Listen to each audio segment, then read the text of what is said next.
et une partie installation, une partie BTP. Donc c'est un groupe très dynamique c'est des gens passionnés de ce métier. Jocelyne Bidard, la chef comptable de la société qui était au début de l'aventure, se souvient de la genèse avec une certaine nostalgie.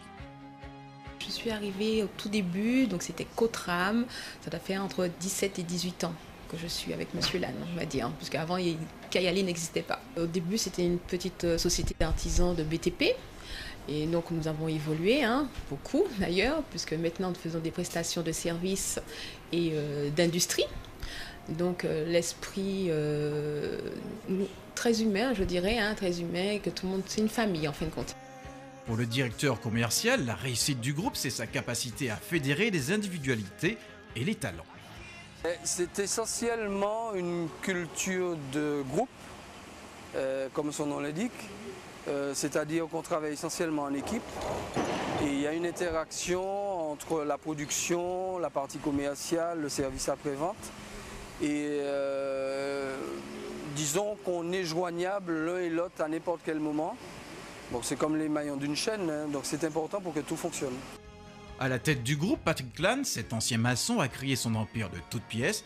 Après une expérience malheureuse à ses débuts, il a su relever la tête et construire patiemment sa société.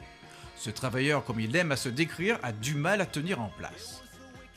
Ce que j'aime, c'est également ce côté artisan. Vous voyez, ça me manque. Là, je suis dans un bureau depuis trop de temps. Des fois, j'ai envie d'aller mettre mes mains dans du béton et malheureusement, je ne le fais pas assez souvent. Vous voyez, mais ça me manque, cet amour du métier. Des fois, j'ai l'impression que je ne fais rien dans mon bureau. Vous voyez, alors que je fais des choses, mais ça me manque de toucher au métier. Voilà. Et c'est pour ça que je dis souvent que je suis un artisan. Mon travail, avec des équipes que j'ai autour de moi, c'est de faire en sorte qu'on s'en sorte et que les salariés s'en sortent. Enfin, pour inciter les salariés à se dépasser, le groupe a mis en place un système de primes au mérite. Ainsi, un ouvrier chargé de la production peut améliorer son salaire journalier de près de 20% s'il dépasse les objectifs fixés. L'ensemble des salariés bénéficie également d'une prime de fin d'année basée sur la performance du groupe. Et Patrick Lannes, le président du groupe Kayali, est toujours avec nous. On l'a vu, une employée présente dans l'entreprise depuis plus de 18 ans. Est-ce que c'est facile de traverser le cap de la crise et de maintenir comme ça des effectifs au fil des années ? Je suis très sensible au recrutement. Je pense qu'il faut faire très attention quand on recrute des gens. Il faut chercher des qualités, et Dieu seul sait s'il y en a dans notre pays. Donc chercher des gens de qualité, voir si on correspond bien ensemble, à utiliser les périodes d'essai.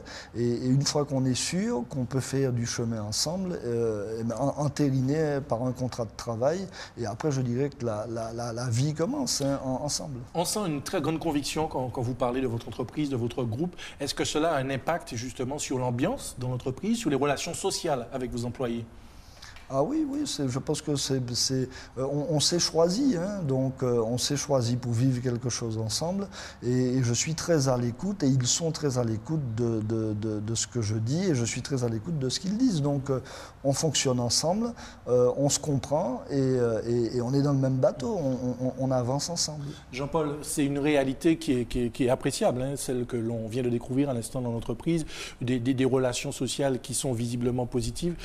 Aujourd'hui, dans un contexte où l'on parle de difficultés, de crise, etc., c'est notable, je crois. Oui, moi je pense que c'est ce qui permet à une entreprise comme Kayali de tenir, parce que si les relations sont dégradées, à la première tempête qui arrive, tout explose. Tandis que là, on peut ensemble, enfin, vous connaissez la phrase, c'est quand la tempête arrive qu'on sait quelle est la valeur du bateau. Eh bien, c'est ce qui arrive à une entreprise telle que Kayali. Mais M. Lannes, je suppose que tout n'est pas tout rose tout le temps. C'est au prix de sacrifices, je pense. Lesquels ? Les sacrifices, c'est le travail, c'est le temps, c'est de donner son temps à participer à cet outil, qui est un outil pour moi propre au pays, qui sert à développer de l'activité, du métier et qui valorise tout plein de personnes. On a vu que vous fédérez les individualités au sein de vos différentes sociétés. Quels sont les atouts et les inconvénients, s'il y en a ? Il n'y a pas d'inconvénient. C'est vrai que le caractère, que les gens puissent s'exprimer, que les gens se sentent à l'aise et tout, ça, c'est très important pour moi, que des gens soient épanouis dans leur outil de travail, tout en leur demandant de la qualité, de la rigueur. Faut qu'on puisse leur offrir aussi de l'épanouissement, de l'avenir. C'est ça d'ailleurs pour l'épanouissement. On l'a vu dans le reportage, une prime au mérite plus 20% si vos employés dépassent leurs objectifs. Est-ce que vous avez pu mesurer l'impact de cette formule ?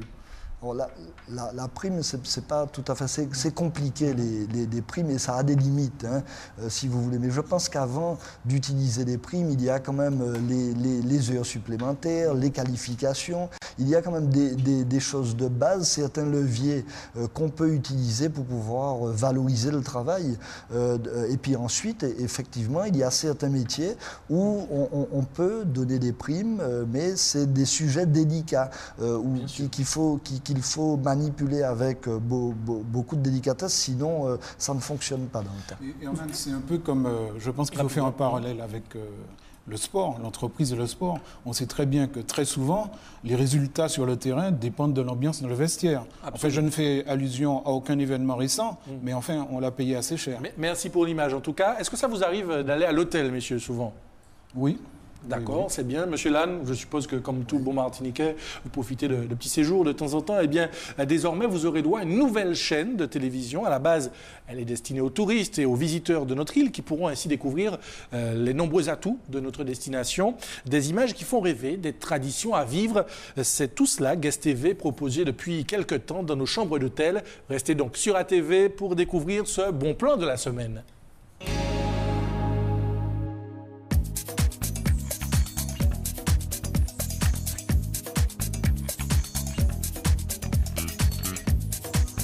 La Martinique s'invite dans votre chambre d'hôtel.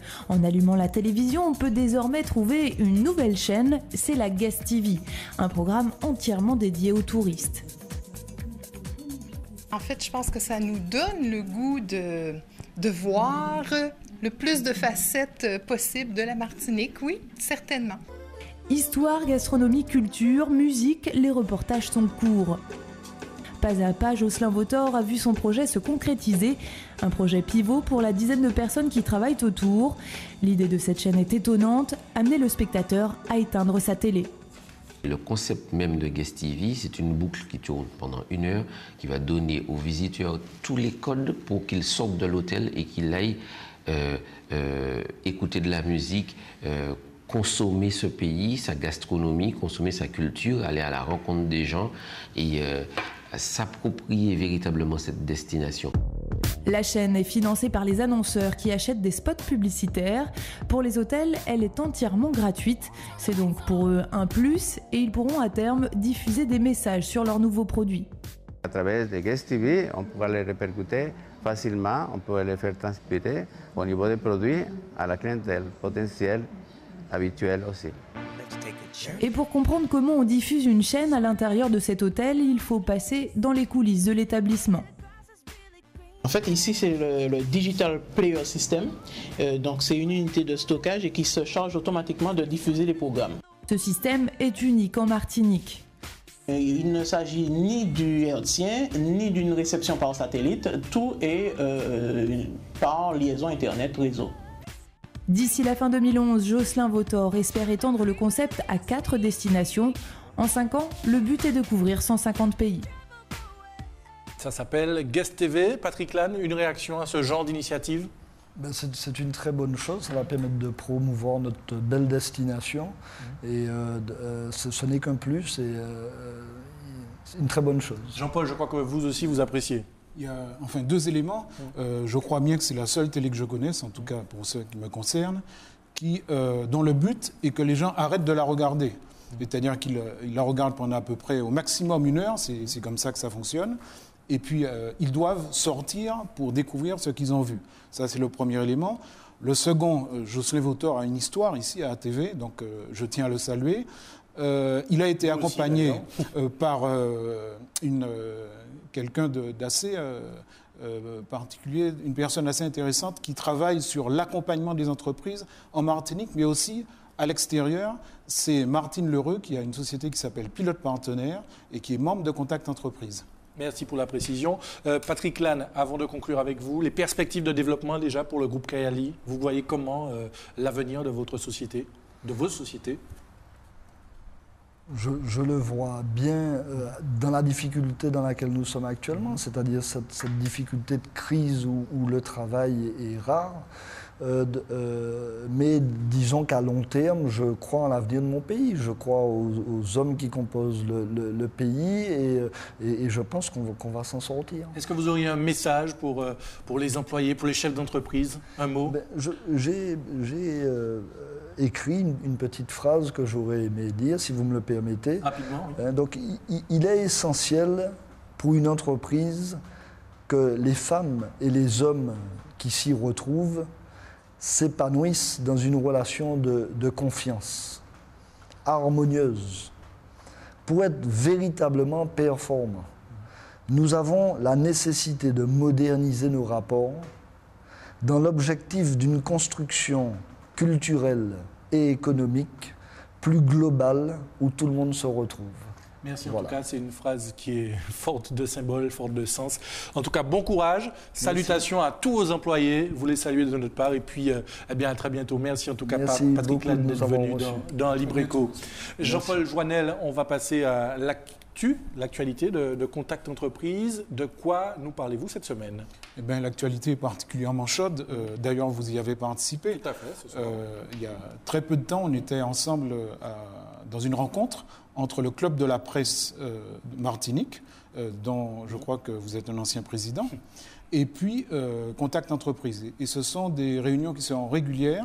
Le principe, c'est que des chefs d'entreprise viennent parler à des journalistes sur un sujet qui les intéresse particulièrement, sur lequel ils veulent se documenter. Bon, ce soir, c'était la défiscalisation, mais on a tout un tas de thèmes. On a l'espoir qu'on aura des rencontres très régulières. Donc ça, c'est un des premiers éléments sur l'actualité. Et puis, dans le futur, mais le futur qui arrive très vite, on a une rencontre le jeudi 21 octobre qu'on est en train de préparer. Donc, la semaine prochaine. Voilà. Au lycée Frantz Fanon à Trinité. C'est le principe de Forum des métiers. Il y a une dizaine d'entreprises avec des chefs d'entreprise qui viennent parler aux élèves pour leur dire comment eux, ils ont fait pour être chefs d'entreprise, quel a été leur parcours, et surtout qui leur présentent les métiers qui sont à leur portée s'ils veulent s'insérer dans cette économie martiniquaise qui est leur futur. D'accord. Voilà. Très bien. C'est tout pour l'actu de Contact Entreprise? C'est tout pour l'actu. Juste un mot d'un colloque qu'on va faire bientôt sur les économies insulaires, avec en partenariat, c'est Tous Créoles et Contact Entreprise qui travaillent ensemble, pour montrer un peu qu'il y a beaucoup de clichés sur l'économie martiniquaise, où on croit que c'est particulier à la Martinique, et en fait, toutes les îles affrontent les mêmes problèmes, et on n'est ni plus mauvais, ni pire que les autres. On est placé dans une île, donc on a un certain nombre de contraintes. On va parler de tout ça à l'occasion de ce colloque. Parfait, un programme chargé en tout cas. Un petit mot encore pour vous parler de la plateforme itinérante de l'entreprise. Un concept innovant composé d'une vingtaine d'experts dédiés à la création, au soutien et au développement des entreprises martiniquaises et qui se regroupent en un lieu unique pour apporter des réponses aux entreprises et aux porteurs de projets en matière d'aide à la création, au développement, à la transmission ou à la sortie de crise des entreprises. Du 9, ça a commencé donc depuis le 9 septembre et ça ira ainsi jusqu'au 23 décembre. La plateforme proposera gratuitement ses services aux porteurs de projets et chefs d'entreprise dans 12 communes différentes de 8h à 17h. Hier, c'était à Rivière-Salée. Prochain rendez-vous le jeudi 21 octobre dans la journée, donc au Trois-Îlets. C'est terminé, mon cher Jean-Paul. Passez une bonne semaine. Bonne semaine à vous. Rendez-vous mercredi prochain dans Libreco. On se quitte. On va se retrouver la semaine prochaine, mercredi à 21h30. D'ici là, bonne semaine, très bonne soirée sur ATV.